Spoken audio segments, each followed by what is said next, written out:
welcome everybody. We're just going to go ahead and jump in and get started. This is the first of several workshops that I'll deliver this weekend on several aspects relevant to publishing.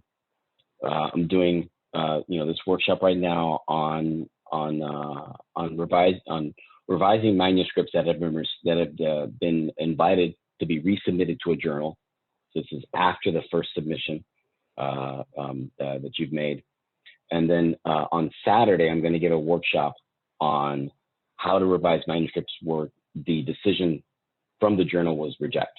Right, so we're going to deal all with R&Rs now, reject on Saturday. So I encourage you to go to that one as well.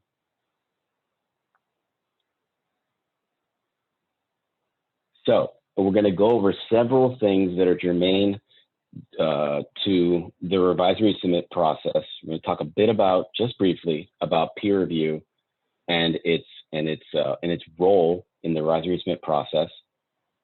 We'll talk a bit about, we'll go over specific strategies that are relevant to revising your manuscript when the peer review system treats you fairly. Essentially, it's when people are nice to you. We'll also talk about times when reviewers are naughty and treating you unfairly, and then we'll also leave some time open for Q&A. Please feel free to use the text function, or even raise your hand if you think that it'll be better for you to ask the question verbally. Either way is fine. We'll leave time at the end for sort of more long form questions, and I encourage you to ask any questions during the process if there's a particular aspect of the slides or what I said that was kind of unclear.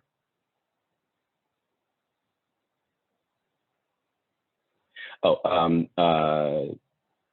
those of you who might not have been at the introduction earlier today, so just a few minutes ago, all the resources, all the different examples that I'm going to be discussing throughout this workshop, all those are resources in PDF or Word format on the Dropbox folder.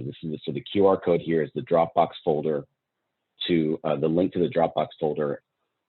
So we'll start off by just doing a very brief overview of peer review, because I want to spend the grand majority of our time talking about specific strategies you can use during the R&R process.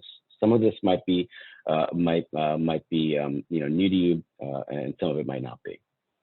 So very broadly, all of us likely had experiences working with mentors when they submitted papers for publication. Maybe they took the lead on it and wrote on it. Maybe they supervised you to work on it. And each of these scholars, each of your mentors, are part of a larger sort of academic universe or network of scholars that have expertise that overlaps with each other. There's no one, academic, no two academics study the exact same thing or study it in the exact same way. So there's some overlap, and there's usually sufficient overlap for people who aren't direct collaborators of academics to provide advice in a way that doesn't represent a conflict of interest, and in particular advice on pieces of scholarship that academics wish to publish. So your mentors are like that. You're like that as well, and so in that respect, our relationships with reviewers are so ubiquitous to the academic enterprise that it's really important to understand, how to respond or how best to effectively address peer review commentary, and to increase the likelihood that work that you've submitted that gets invited back by journals to be revised will eventually have or encounter a successful outcome. I think a lot about, when I think about peer review, I think of it as a quality control system. And so, all of us have possessions. We have sofas and phones and coffee tables and television sets and automobiles. To the degree that those those materials are part of or are the products of a larger corporation that has the infrastructure to ensure that things are made well. Those entities have quality control systems that ensure that products are safe, function as intended, right? And in those kinds of quality control systems, like in automobile manufacturing plants and coffee table plants, there are all kinds of safeguards that these companies introduce to ensure that things that they produce will at least not hurt anybody. But here's the thing, though, with those quality control systems, if something goes wrong, usually there's a tangible outcome that somebody can point to and say, something just went wrong, let's fix it. Like Samsung a few years ago made a phone that overheated so much that it burned people. That's a pretty objective outcome. You want to make it so your phone doesn't burn people. So then you go back to the drawing board and figure out where in the quality control process did things go wrong. And then that's when things get recalled or redone or revised. The key distinction with peer review and those industries is that when a reviewer makes a comment, there usually isn't objective evidence on the other side that the comment will actually produce a better product than if the comment wasn't made before some other comment was made, right? So in that respect, you have to think about peer review as a quality control system, to be sure, but it's a system with inherent flaws because the aspects of reviewer commentary are often as born of subjectivity. It's born of, I think this will make a better piece of work. We'll see on the other side if that's true. But that's something that you should all be mindful of, and we'll talk a bit about how you can identify those times when the peer review system might be going the way it should, and when it didn't perform quite as well as it could have. Now, all this means that when you submit your work, you're hoping to not only get people to evaluate it, but get people who will evaluate it fairly, regardless of the outcome. You want if you're going to get a paper rejected, if you're going to get a paper that's been invited to be revised and resubmitted, you want the eventual outcome that informs those decisions to be fair. And that's the key point. You want this peer review system to function as close to a quality control system as like an automobile quality control system as possible. And I'm saying this in regards to you because, as we'll go over in a few minutes, you have a substantial amount of control or agency in how this process gets produced for you, and then eventually how you navigate yourself through it. I'm assuming that most, if not all of you, have submitted papers in some way, shape, or form, maybe even submitted papers as a first author. And so, I always go through a list of the main components to every submission, which appear on the screen. And I mainly mention this because, whereas you might have attended other presentations that focus on peer review sort of broadly, we're focusing all of our attention on this last part of the process, at least with the first submission of a paper. That end process where you get invited to send a paper back, that decision was informed by lots of different people in the process, including the editor-in-chief of the journal and the person who handled your submission as an editor, whether it's the editor-in-chief or an associate editor at that journal. And that editor, of course, selected reviewers. These reviews can take some time. They're taking, I think, at least about 50% longer now in the pandemic.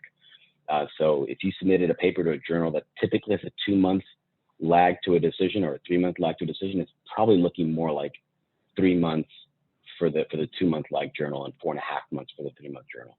That's something that I'm noticing in at lots of other places where I submitted, and including the journal that I edit. And the key reason why is that, it's looking like editors are having a much harder time finding reviewers. Makes sense. With the pandemic, we've all been embedded in a single social environment for the better part of a year and a half, and that oftentimes makes it very difficult to negotiate several different competing demands in academic and home life. So not surprisingly, reviewer declines have been higher in the last year and a half than usual. So, when it comes to getting a decision, you all probably know that that one of three decisions is possible with every paper you submit. And what you probably also know is that most published papers, whenever you read a paper that you really liked from a lab whose work you really respect, in all likelihood, that paper was heavily revised over the course of several rounds of advisory submits until it was eventually accepted. Very few of these papers undergo minimal revisions before acceptance, especially at top-tier journals. So it's crucial to have skills that are relevant to advisory submitting papers. It's always important when you're thinking about peer review to know some of the upsides and downsides of the process. The biggest one is that the reliability of decisions. So not just whether or not a reviewer recommends rejection versus advisory submit versus acceptance, but importantly, the individual comments made in those reviews, that reliability is ridiculously low. And this is based on studies. So back about 30 years ago, work by Cicchetti, they took submissions from I believe it was Brain and Behavior Sciences, the Journal of Brain and Behavior Sciences, that were already accepted, and then sent those out for review again to a sample of academics whose expertise lied in the submission. And the agreement between acceptance, that first time out, and the second round of reviews was ridiculously low, very, very low. This is also true of grant submissions. The correlations among people's ratings, for different kinds of submissions to the Australian Research Council, which is kind of like the NIH for Australia, very low for the key ratings used to make funding decisions. Here's the good news, though. The good news is that when you get your paper invited to advisory submit, a key element of the infrastructure basically serves as a saving grace for the peer review process. And that key element is that, with rare exception, the reviewers who evaluate your first submission will likely also be the reviewers on your next submission. And I say with some exception because sometimes reviewers decline for various reasons. They're on vacation when you submit the revision, that kind of thing. And sometimes editors actually want some additional outside review opinions, but I tend to see those things as relatively rare. So what that means is that you get, from the get-go, under most circumstances, you get your paper submitted to a journal. That editor or that action editor is going to invite reviewers. Those reviewers are going to stay with you the whole way through. And by construction, those reviewers are people without conflict of interest, so they're not as knowledgeable about your work as your collaborators might be or your co-authors might be. And therefore, they're going to have a fresh perspective that, and definitely fresher than you because they're further away from the work. You produced the work, they didn't. They're going to have a fresh perspective based on their area of expertise. What that translates to is the following. Any paper you submit, I think this is true for myself. I think this will always be true for my career. I'm like about 120 papers into my career. At no point during my publication process have I ever said to myself, this paper that was accepted just now, not as good a version of it than the first one I submitted. That has never happened to me. That likely never will happen to me. And I don't think it'll ever happen to you because of the way this process is structured. So these reject decisions that all of us get, they hurt. Sometimes they feel very unfair. But in the revise or submit process, parts of it hurt because it takes so long to revise our papers. But the other part of it is that at the tail end of that process, if your paper gets accepted, you will tell yourself, this is better than the first thing I submitted. The first version of this paper isn't nearly as good as the accepted version. So what are some specific things we can do? We're gonna walk through several strategies that begin at the outset of the review process. Right? So the first piece of advice that we'll go over is this idea of your control about several aspects of the review process. You obviously have control about the journal you'll submit to. That's your decision, right? Or decision you do in conjunction with your colleagues, with your co-authors in the paper. But your control doesn't just stop there. You even have control, in some respects, over who your reviewers might be, right? And so this can happen in two different ways. One is when you're selecting the journals, take a deep dive into the editorial board. Look at the editor-in-chief, look at the associate editors if the journal has them, look at the editorial consultants or the main reviewers on the board, and then ask yourself, who's got the expertise on these boards, if they have somebody who has expertise in your area, and do you think that those folks will give you a fair review? Always look at that board. Always look at the board. Look at the people listed there, and look to see if your broad area of work is represented by the board. That's going to inform to a significant extent whether or not that's the kind of journal that considers papers within your aims and scope of your work. You can go one step further. You can look at the board, but in your submission documents, you can actually pick your reviewers, and you should. Here's why.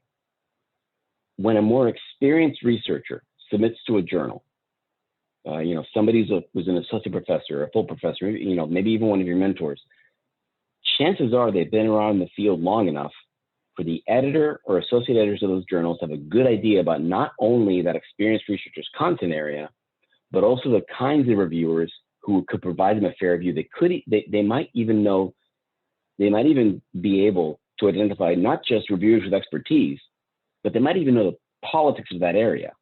Like when people submit a paper in treatments for a given mental health concern, all that the literature in those topics has a bunch of different investigators, some of whom have really strong philosophical differences in how to produce work in that area.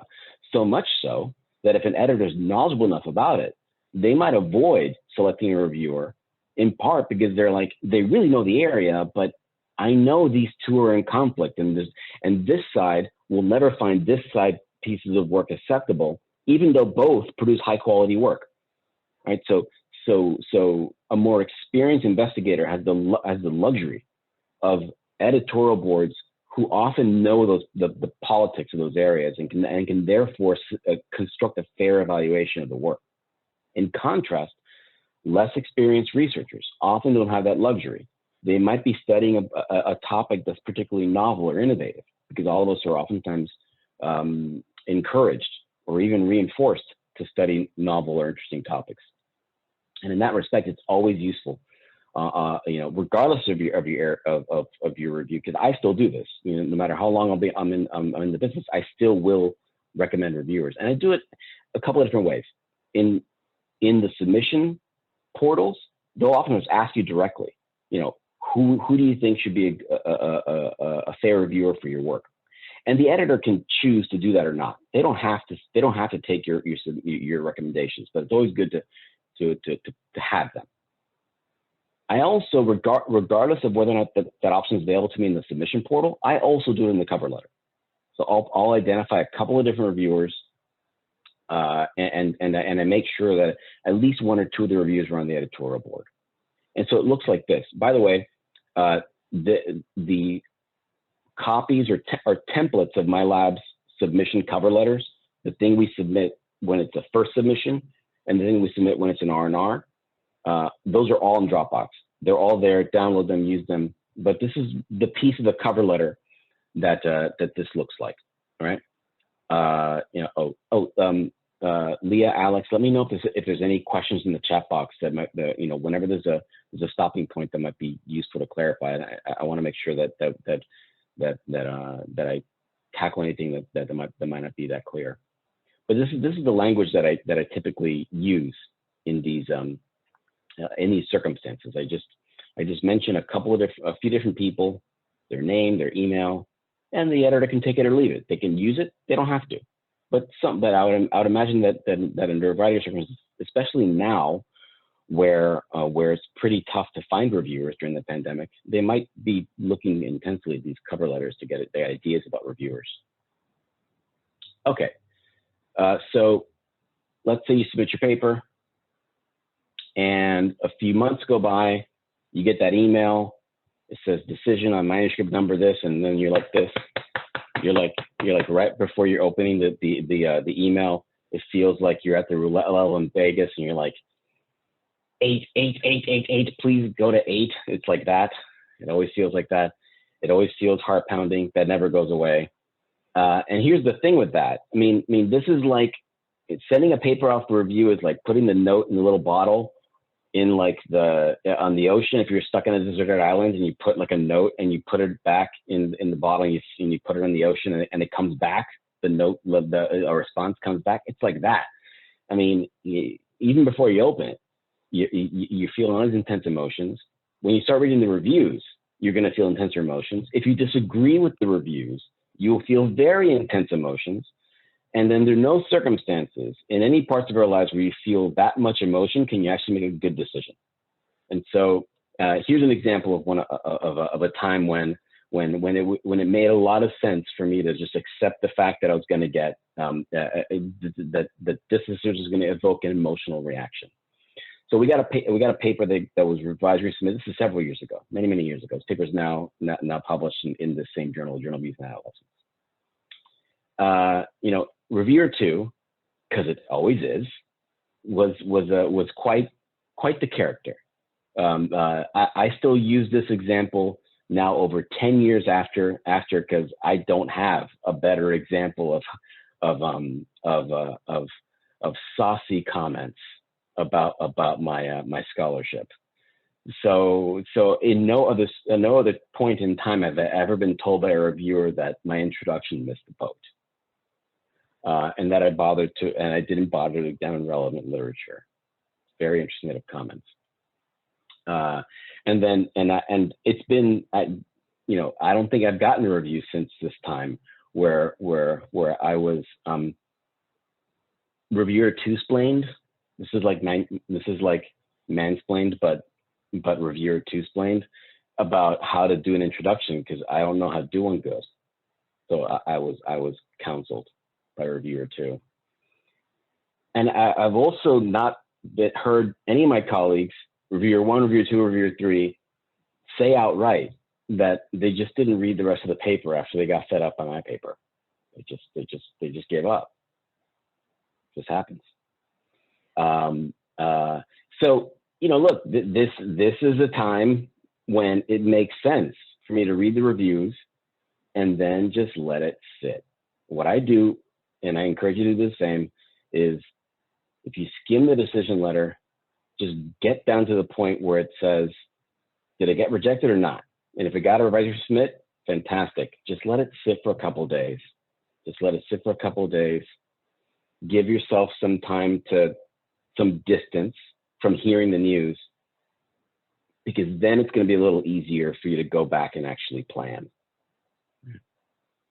By the way, you get a similar kind of reaction, when you get papers rejected. So, and then all the other things, there's a lot of other pieces of advice that are relevant to rejections that might not be as relevant to the R&R process. So this year we developed a workshop specifically devoted to rejected manuscripts. We'll do that one on Saturday.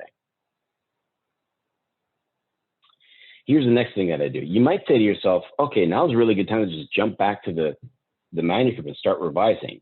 I would counsel you against doing that, right? The first thing First, part of the reason is because you need a to-do list. You need a guide for how to actually revise this paper. And so what I do before even touching the manuscript, I always create a list, an itemized list, even if the reviewers didn't itemize it themselves, I itemize it for them, to sort of give myself an idea or an agenda for what to do afterwards. And so mine looks like this. Like this template is also available in the Dropbox folder. This is the way that we outline R&R responses in our lab. We paste the reviewer's comment word for word at each stage.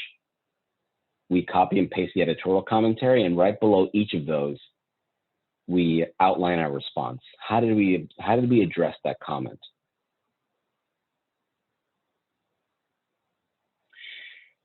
Here's why this is particularly useful. When you get to the place where you've itemized your decision letter, now you can start setting up a plan for how you're going to address each of the reviews. And your cover letter basically provides you the plan to execute a successful R&R. Myself, this is what I typically do. Once I've itemized the decision, let's say I got across 3 reviewers, let's say I got 30 comments. Now, 30 comments always feels like a lot. It always feels like a ton of work.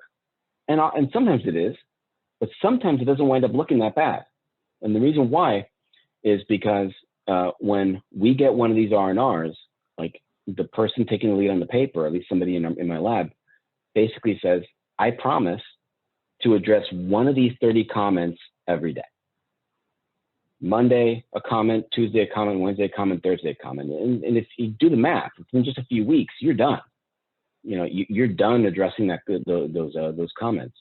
And what usually happens when I get to those 30 is I'll oftentimes leave the toughest ones for the end. And I'll address the easy ones first, the moderate ones next, the really tough ones towards the end of the revision process. So, you know, here's what an example. This is actually our decision letter from the Miss the Boat decision. So that's one of those rare circumstances where the editor asked us to send it back, but it was pretty clear one of the 2 reviewers absolutely hated our paper. So, but we still got the revised resubmit. Lucky us. Here are a few things that I'm going to outline that are really, really important when it comes to revised resubmitting papers. You've probably heard from somebody that sometimes these cover letters are as important as the revised manuscript. Yeah, they actually are. They're actually sometimes as, if not more important than the revisions you make to the paper, and for a variety of reasons. One of them is this space where you can oftentimes make it clear to the editor that that you've taken the Obama high road. Spike Lee, I think Spike Lee, back when Obama was president, Spike Lee got into an argument with Clint Eastwood in public, and somebody asked him for his response for like the latest thing that Clint Eastwood said to him that one might have found distasteful as said about them, and Spike Lee just said, "I'm going to take the Obama high road. I'm just not going to respond to that." And so I think that people should do that, like do what Michelle does when they go low, you go high, and just do that here. So as you might have noticed, reviewer 2 wasn't particularly nice to us. We will be particularly nice to them. We will go out of our way to be nice to them. And it starts off by thanking them for saying that the manuscript did good things. I always put one of these comments in each of the reviewer at the start of the reviewer comments to just remind the editor that even when somebody didn't like a piece of work that we produced, they had something nice to say. It's kind of like those movie posters, where like it says a quote from a review from a reviewer of their movie, and it says fantastic, and they just use that one word. But if you drill down to the review of the movie said, "This was a fantastic piece of crap that I would not encourage anyone to watch," but they did use the word fantastic. So I would pull those quotes out. Everybody says at least one nice thing. And look, you know, when the reviewer said we we did a pretty lousy job with the introduction. Well, we thank the reviewer for giving us advice about how to revise the introduction. This is the cover letter. To the degree that you avoid the fights that could ensue when a reviewer is not nice to you, the editor is going to look at that and say, you know what, I'm going to give this author team the benefit of the doubt because they could have gone into the mud with this reviewer and they didn't. They took the high road. They constructed everything positively. They thanked the reviewer. They did all this nice. So we provided a rationale for how we constructed the introduction and revised, and we showed where we revised things. This piece of advice relates to the last set of advice that I gave you. So by extension, if you're always nice to reviewers, get the editor to a place where they give you the benefit of the doubt. It's always important to walk into a review process thinking to yourself, I'm going to fix everything. I'm going to do everything the reviewer said. You know, they took time out of the busy schedule to give me advice. I'm going to follow their advice. And so you walk in with that mindset. You will likely encounter those circumstances where there might be a comment that you can't really address that well, or at least not in the way you think the reviewer wants you to address it. And that's where the cover letter is also important, because it also provides you with a rationale or a place to provide a rationale for why you can't address the comment quite the way the reviewer wants you to. That's a place where you can cite evidence to support your decision. So let's say a reviewer suggested that they want you to use a particular kind of analytic technique, like a particular kind of statistical technique. But you know that you don't have the power in your study or the study design to use that technique. This is a place where you can say, you know, we carefully considered using this technique, but we decided not to for these reasons. And then that also gives you the opportunity then to also highlight that as a limitation, because when you don't do something in line with the reviewer's comment, you should probably still make some revisions to the paper. So if you can't use a technique, maybe cite your inability to use that technique as a limitation of the study. Always do something in the paper. Don't just use the cover letter where it's like, we didn't do that. Try to do something to appease the reviewer in some way, shape, or form. So this is an example of a way in which you might have addressed the comments. These examples, by the way, are also in the Dropbox folder. All the examples that we're mentioning here. So the reviewer gave us some really great advice about aspects of the developmental literature that we should consider in a paper. This is the paper that we submitted to the journal Psychopathology and Behavioral Assessment back a few years ago, back in 2017. It's now out. It was published in 2019. Laura Glenn was the lead author on that paper. She's in the clinical program at the University of Wyoming, but she was a project coordinator in our lab for some time. So you know, we in response to that comment, we noted to the reviewer how we addressed it. This comment was addressed with a bit of the introduction that was small enough to paste. So on occasion, when a comment's only just a few words, we'll paste it into the cover letter. But if it's really, really long, we'll just direct the reviewer to that place in the paper.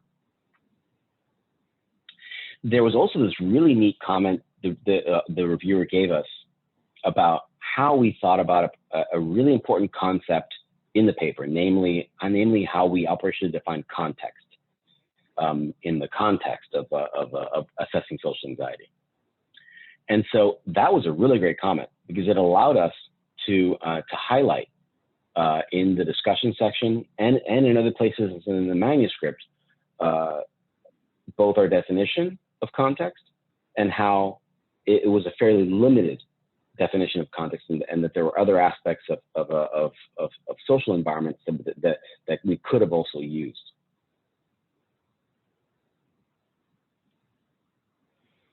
This is from the same reviewer. This comment dealt with a set of power issues, namely that the first submission of this paper just contained way too many analyses. So in some respects, there was a possibility that we might have encountered a combination of type 1 and type 2 error.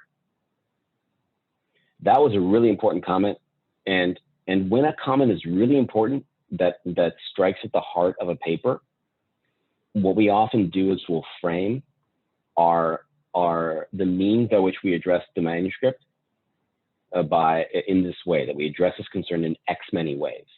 We try to unpack all the different ways in which we address it. So you want to insinuate to the editor and the reviewers, we thought this concern was so important that we addressed it not in one or two ways, but several different ways. Right? So, reducing the number of analyses, also calculating the effect sizes and looking to see whether or not the effect sizes were in range with the expected effect sizes for a study powered at the level that our study was powered. And then we also highlighted, a limitation of the study being that it is a fairly modest sample size. So we wanted to give the reviewer a keen sense that not only did we hear that comment, but we cared about it enough that we addressed it in several different points of the paper. Here's another a strategy that might surprise you. So when people get these Resubmit decisions, obviously your first instinct might be, well, let me talk to the co-authors. Let me show the co-authors the reviews. Let me get their advice on what to do next. And those co-authors might be fellow grad students in the lab or postdocs in the lab or your mentor. But you don't have to stop there. If you have people in your network who might not be involved in the paper, but who nonetheless might have some good advice to give, feel free to ask them. There's nothing keeping you from leveraging people in your network to give you advice on things. On occasion, it might also be important to talk to an editor, to talk to the editor of the manuscript, the one who handles it as the action editor. And in particular, there may be some comments in there, maybe one, maybe two comments where you say to yourself, I can't address it quite the way that the reviewer wants me to. And here's the key thing. The key thing is the key message you should always have in your head when it gets to these R&R decisions is the following: editors accept papers that they like, right? If an editor asks you to submit a paper back, they might be so excited by that paper that even if you can't address a comment quite the way that the reviewer wants, that's not going to keep the editor from eventually accepting your paper. So under those circumstances, it's always important to reach out to the editor and ask them, I have a comment here. I don't know if I can address it quite the way that the reviewer wants. Do you think it's a deal breaker if I can't fix it this way? If I can't, if it looks like the reviewer wants us to do this set of analyses or use this kind of analytic technique, we can't actually do that. Do you think that we should? And if we can't, should we go somewhere else? An editor is going to be frank with you on that stuff.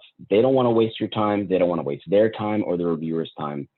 And sometimes if you include the rationale for why you might not do something quite the way the reviewer wants, if the editor not only says it's not a deal breaker, but also send it back, they also might tell you, that rationale you included in your email, put that in your cover letter, please. Because then that's going to give the editor cover. And when you mention in the cover letter that language that the editor liked, you can also say something like, in consultation with the editor, we did the following. Just go ahead and call them out and because that's what you did. And that'll wind up giving the editor some extra cover if it looks like they might eventually see their paper, but they might disagree with the reviewer on the nature or the saliency of the comment, of that particular comment.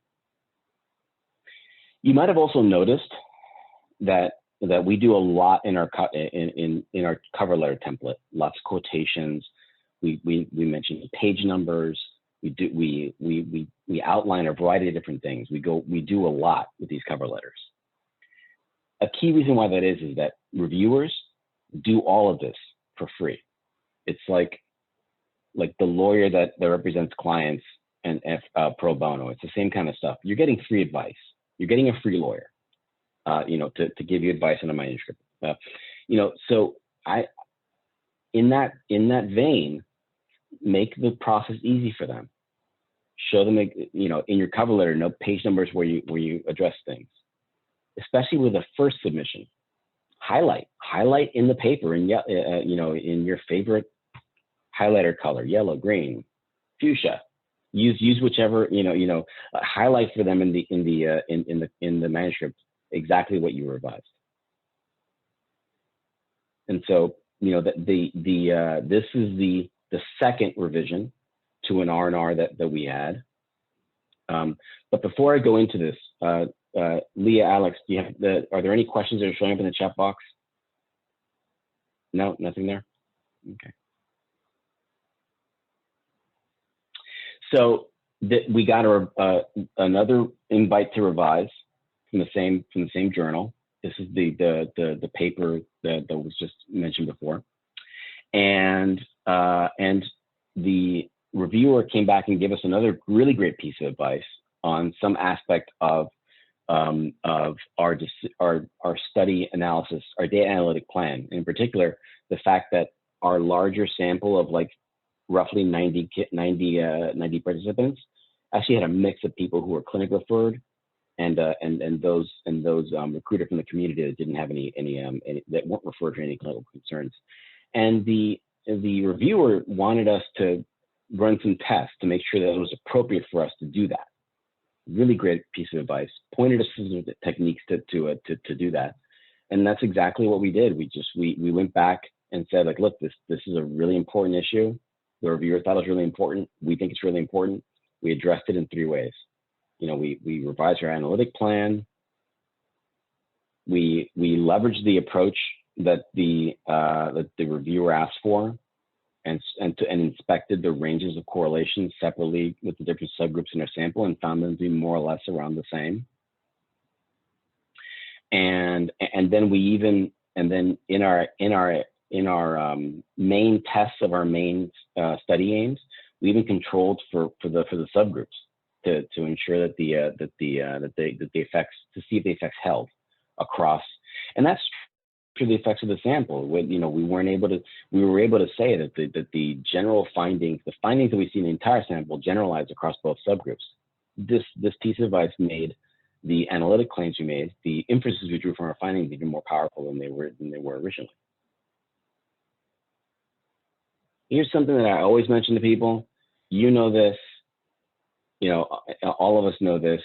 Whenever you're about to submit a paper, whether it's the first time to a journal or after several revisions, always important to dot your I's, cross your T's, look over everything again with a fine-tooth comb. Why is that?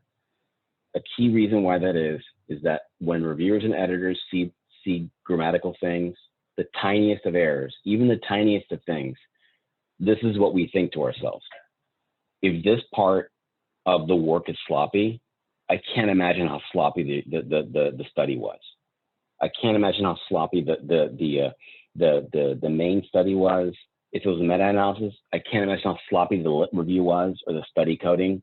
People draw, for better or worse, they draw inferences based on these grammatical errors, whether they say it explicitly or implicitly.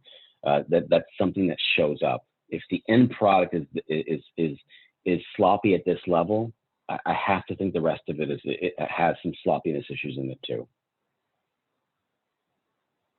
Again, it might not be true, but it's an inference we draw when we don't see everything else.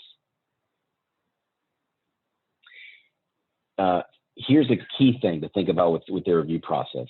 And part of it's informed by, as an editor, I'll get review comments back from people. I'll get the cover letter back, and it might have been like after the first revision or second revision or something like that. And the author team will say something like, we hope by now you think this is acceptable. I'm like, are you kidding me? I'm not going to take your paper simply because you say that you don't want to work on it anymore. I think people should do the opposite. It hurts. It feels like the thought of looking at this damn paper again might feel like the absolute torture to end all tortures. But we use a version of this quoted thing at the top of the slide every single revision. we'd be pleased to make any further revisions. Why is that? All of these processes, the grant submissions, the paper submissions, they're all a war of attrition, right? You might be submitting a grant to a funding agency that takes revisions. Like we had a grant that was eventually funded at the Institute of Education Sciences that we submitted first time. We submitted in 2011. We didn't get it funded until 2018. They give you unlimited revisions, basically. We revised this thing 5 times. And especially after the second or third time, we just kept telling ourselves, whoever's in the review panel who doesn't like this grant will retire before we give up. And then we will eventually get our money. All right, so the papers are the same way. Like, you just have to tell people, like, you can eventually tell me no. You can eventually tell me, you can eventually reject the paper. But what I will tell you now is that I'm not going away until one of those 2 things happens. Either you tell me reject and I go away, or accept. But that's just the way things are going to go. And so I end all my cover letters that same way. Thank you so much for the support and the feedback. It helped us make the paper better regardless of the outcome. Needless to say, we'd be quite pleased to make any further revisions. And then when you take that stance, the editor and the reviewers, they get a sense from you that you want what they want, the highest quality product possible. And an extra round of reviews will likely make something a little better than it was the last time. So as long as you're telling them, I'm in this for the long haul. If you are, great. If not, one of us is giving up on this, and it's not me.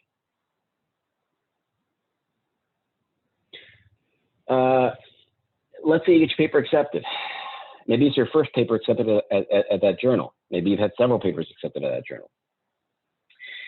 Like I mentioned before, reviewers evaluate these papers for free. And in that respect, I always take the mindset of, if I submit something to a journal, I'm taking up their time. They could have taken up that same time for some other submission. If in the future they ask me to review a paper where I don't have a conflict of interest and it's in my area of expertise, I'm just going to accept it because I took up their time. The least I could do is give back some time as well. That's also something you can do if you want to. If you haven't reviewed for a journal before, if you've already published a paper or two in a given area, nothing keeping you from emailing an editor and saying, I read the journal regularly. I greatly respect it. If you need any help on reviewing manuscripts, I'm available. Here's my CV. Least they can do is not invite you. But if you want to be part of the process, that's the key way to do it. You just email the editor with your information.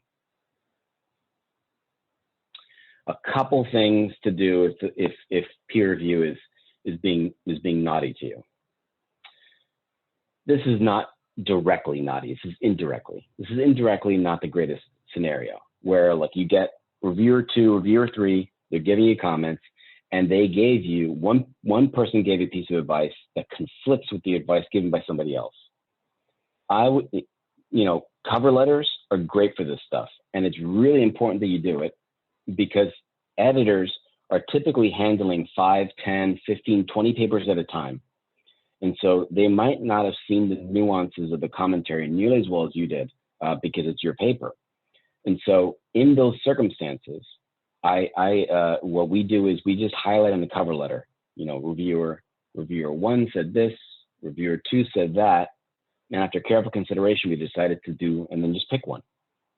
Typically the one that you think will result in the more higher quality work.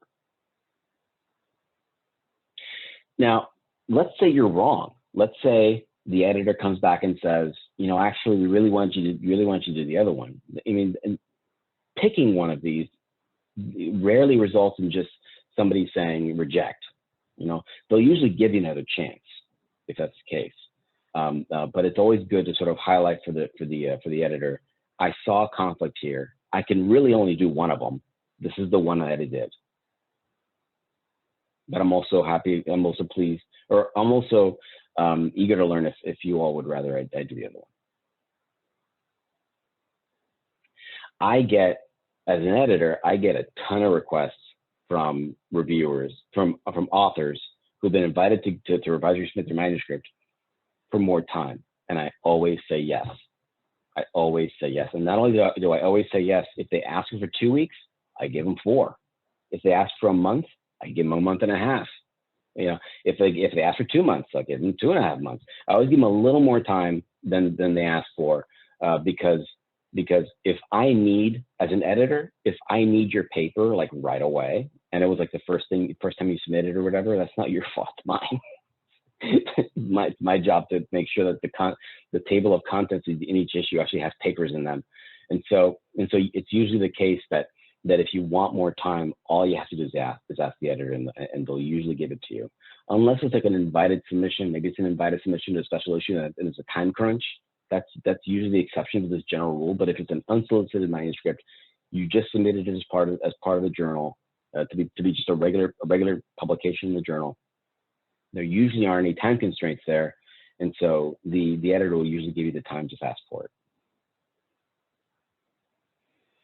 You know, reviewer 2 in that first submission, the really mean one. By the way, any of you who are seeing this photo and being like, what does that mean? It's donkey, but the other term. So, you know, people can be donkeys sometimes. Reviewers don't go to like reviewer class to learn not to be a donkey. People might still be donkeys. And that's just part of the process. We all run into comments that are just that could have been constructed, more nice.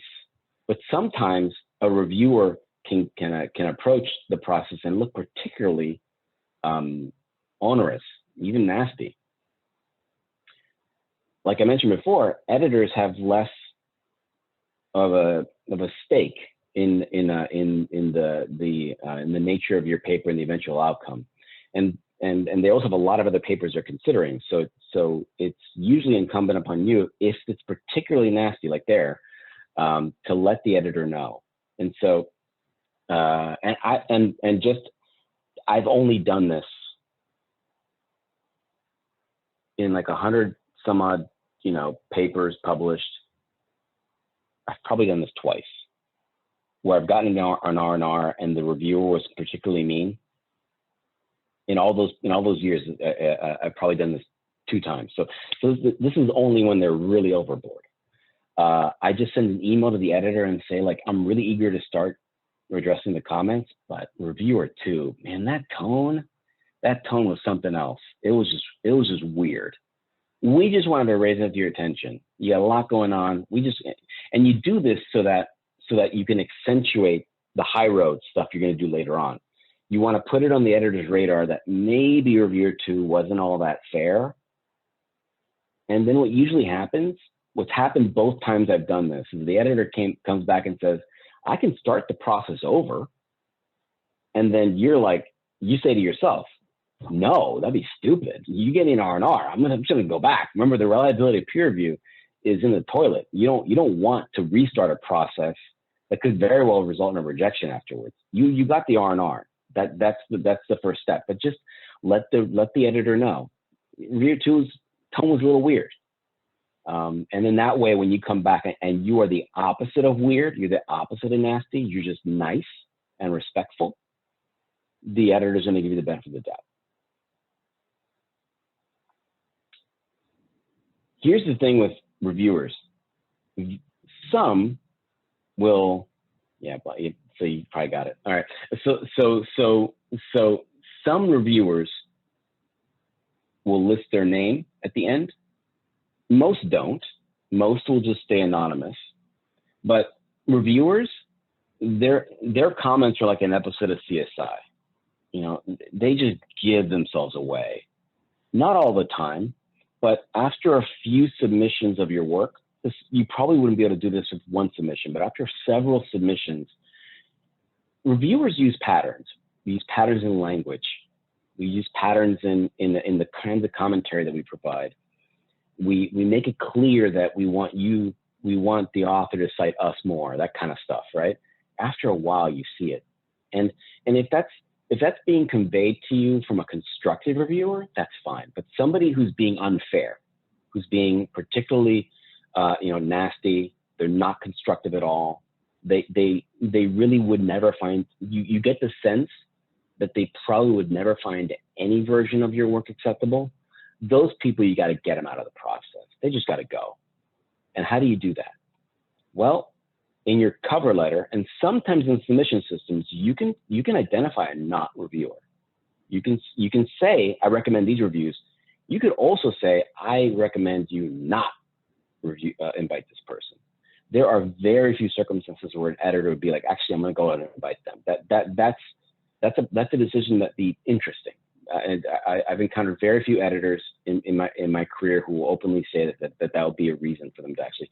And the reason why, and the way you reduce it, that the likelihood they do that down to near zero, is frame the whole thing in this space of philosophical differences.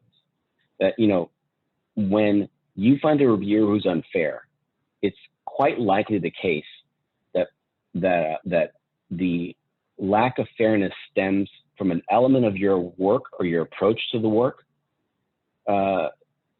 that's a legitimate stance to take, that is a legitimate approach to take, where there isn't any strong evidence to suggest you shouldn't take that approach, but that nonetheless that other reviewer just disagrees with you. And in that case, it's kind of like an irreconcilable difference, right? So in those cases, it's incumbent upon you as an author to get like a reviewer divorce. This person can't be anywhere near your paper. They shouldn't ever. You should only get fair reviewers. You should only get people, even if they reject your work, they should always do so fairly. And it's those places where it's unfair that you want to basically just get that person out of the process entirely. And so, this is an example of those kinds of scenarios. So in these scenarios, I do the following. I cite that it's a philosophical difference. And then I also go as far as to say, these differences are so profound that if I'm invited to review a paper and I think this group, this person's an author on that paper, I decline it. I don't want to be anywhere near their work, just like I don't want them to be anywhere near my work. Own it. Because in all likelihood, if you feel like somebody's being unfair when they're evaluating your work, in all likelihood, you probably can't be fair with them. All right, so just own that, and then also mention a few other people who you think could provide a fair review. The last one I'm going to mention revolves around this idea of what happens. This happens sometimes to us.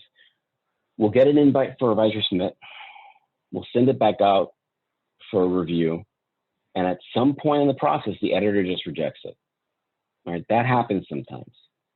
Hopefully it doesn't happen too often to us in our careers.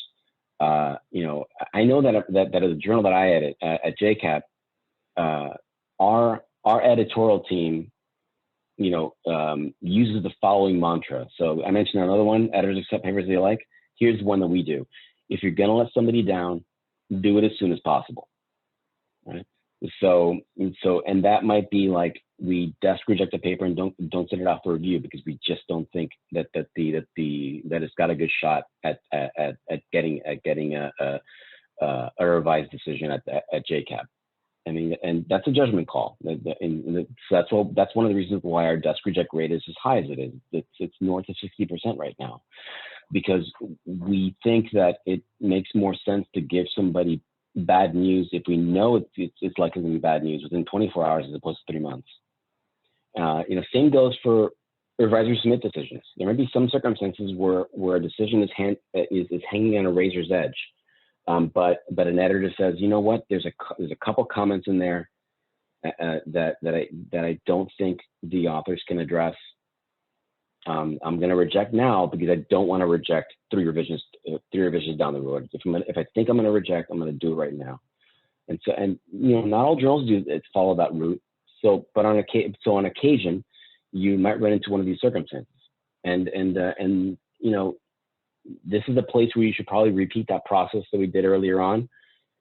Let the paper sit for a few days, there might be rare circumstances where you ask yourself, should I go back if the editor rejects it? Maybe you get a sense that the editor thought you couldn't address a comment very effectively, but in actuality, you probably can. You know, those are one of those rare circumstances where you can go back to an editor and say, you know, I think we can address everything. Would you be okay? Would you be willing to see a revision from us? You know, they might very well still say no, but I really would only do that if you feel like A, this is worth fighting for, and B, you really think you can do every single thing the reviewer said. And you know, and I mention that because, you know, all of us, you know, it's rarely the case that when we get a paper published in a given journal that it's going to be the last paper we publish there. We probably will go back to each of the journals we publish in several different times. And so you don't want to create a circumstance where people start thinking that you're really pushy, and like you push no matter what the decision is. If you don't get your way, you're gonna you know, create a commotion. You know, so you don't want to create that kind of scenario, because then people are going to be less likely to ask you to send things back. You know, it's that kind of thing. So I would really, this is another place like the reviewer to tone response. This is another thing that I would use only under rare circumstances. If something gets rejected, even after an R&R, rare circumstances bring it up, but under most circumstances, it probably makes sense to just keep on moving on. And then for those circumstances where you do move on, you know, it's always good, let it sit for a few days, go back, read the reviews, and then just see, because sometimes there's a deal breaker comment in there and you realize that's actually something we couldn't fix here. That might be a signal that we go to a different kind of journal outlet, like maybe a less broad outlet and more specialty outlet, that kind of thing. You know, and look, I mean, this doesn't mean the paper isn't publishable. It usually just means it probably doesn't fit as a publication in that journal, right? And so, I mean, our team, geez, there's been papers we've published that got published in like the 4th place we submitted to, the 5th, the 6th paper the 6th journal we submitted to. I mean, that's just the way these things go. In fact, I mean, one thing that I do whenever I work on a paper, this goes with every paper that our labs ever worked on. We'll always see if like a Plan A journal we submit to, a place where we would really want the paper to get in.